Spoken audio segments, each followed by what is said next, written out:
We just landed in Puerto Rico. When we were in the airport, it was really cold, and we were like, man, this isn't as warm as we thought it would be. And then we stepped outside, and we were hit by like the hot air, and I was like, oh my god, this is amazing because it's freezing back home. So it's nice to just feel warmth. And we got an Uber to go to our Airbnb, and our Uber driver was really nice. He asked us if this was our first time in Puerto Rico, and we said yes. And he was like, oh, welcome to Puerto Rico. And I thought that was really sweet. Also, we got to our Airbnb. It took us a second to get in, but once we did, we were really impressed by everything in the Airbnb, and all the rooms are really nice. I think today we're just probably gonna stay in. We're probably just gonna order some groceries and food, just because it's a little bit late and we're really tired from our flight. So we'll check in back tomorrow. Today is our first official day in San Juan, but the second day in our trip, and we were surprised by how many chickens there are everywhere. We decided to just walk around and explore the city. We also decided to head into a cafe. Everybody got coffee, but I got Diet Coke. All the buildings were really beautiful, and the people were also really helpful by telling us where we should head to and what places they recommend us to see. And then we finally headed to our first destination of the day. The entrance fee is $10 for adults, and your entrance lasts for 2 days. There was so many tunnels that you can explore, and so many pieces of history to look at. I honestly really enjoyed being here. You also get to see breathtaking views of the city and the ocean. We headed there in the evening, and we were a little bit worried that it'd be too crowded, but it honestly wasn't that bad.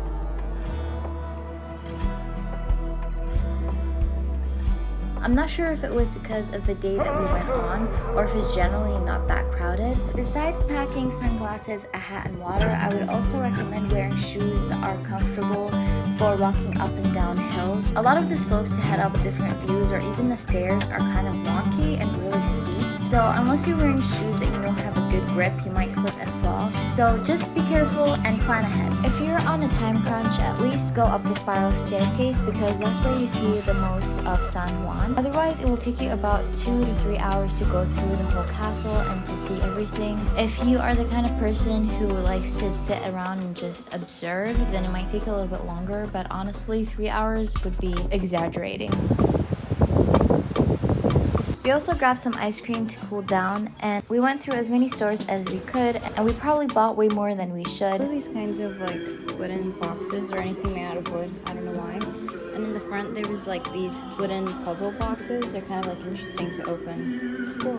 This was my favorite thing that we bought today because it's so cute. And once we were done shopping, we decided to head home and grab dinner on the way. Today is day 3 of our Puerto Rico trip, and we headed to the Castelo San Felipe del Moro. I would highly recommend going here after you go to the San Cristobal, because the line to get tickets is really long and you'll have to wait for a while unless you already have tickets bought, and then you can just go up to one of the workers at the gate and show them your ticket, and then they'll let you in without having to stand in line.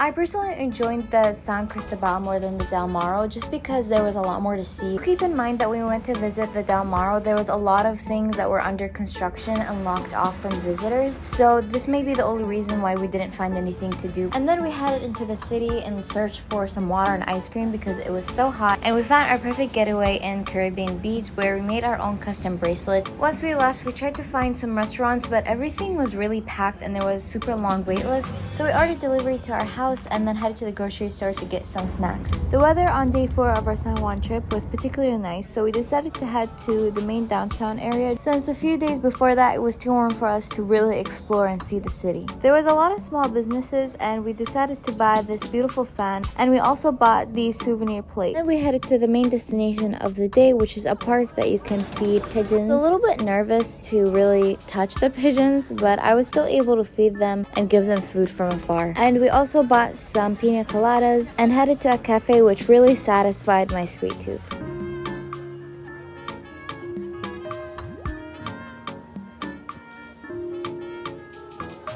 We also got some gelato from Anita Gelato, which is a family favorite. We have been to so many locations all over, and they have always tasted really amazing. And we walked some more and then befriended a police officer that gave us suggestions of where we should go next. Today is day 5 of our San Juan trip, and our main destination of the day was Condado Beach. I would highly recommend going to this beach because it wasn't that busy and the water was fairly calm, so this is a perfect spot if you don't know how to swim. You don't have to worry about lawn chairs or bringing any kind of chairs with you, because there is lawn chair rentals. The vendor that we went to was renting lawn chairs for $5 for the whole day. We stayed there for a couple hours. We walked along the coast, and there was also a lot of food options like pina coladas, and there was also a lot of restaurants available in the area. We walked back home, rested a little, and then went out again. We walked around, and there was a lot of events going on today, so all the restaurants were jam-packed. So we ended up getting delivery and bought some gelato for the walk home.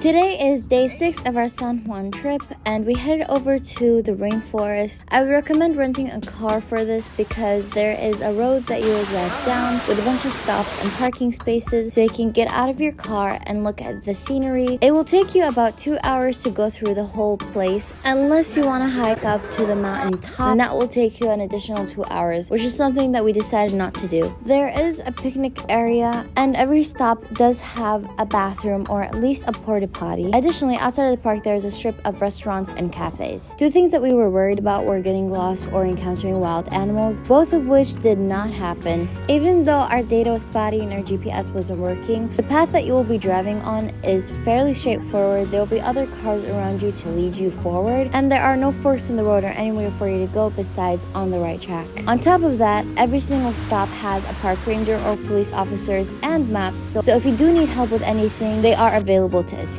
And there wasn't any wild animals because every single viewing deck is paved. Once we were done, we decided to head to a close by beach. And just a warning that the public restrooms on this beach are a little bit of a mess, but there are some private facilities. It will cost you $2 to enter for a shower and a bathroom for the whole day, and they close at 5:30. After that, we decided to head to the downtown, and we were finally able to make it to a restaurant that was not completely packed. The prices were not extremely outrageous, and we did have to wait a little bit until our food came out, but we did not mind considering how busy the place was, and we decided to get sushi and gelato. Today is day 7 of our San Juan trip, and also New Year's. Everything was so packed and there was so much traffic everywhere, so we decided to stay home for most of the day. We decided to go out around 5 p.m. and we headed over to the T-Mobile district because a lot of people were coming to go there to see fireworks, but unfortunately we were not aware of the fact that everything would be gated off and you would have to buy tickets in order to enter the gated area. So we decided to just stay around, eat some food from the food trucks, and then we headed back home. We looked up a few other locations like Condado Beach, and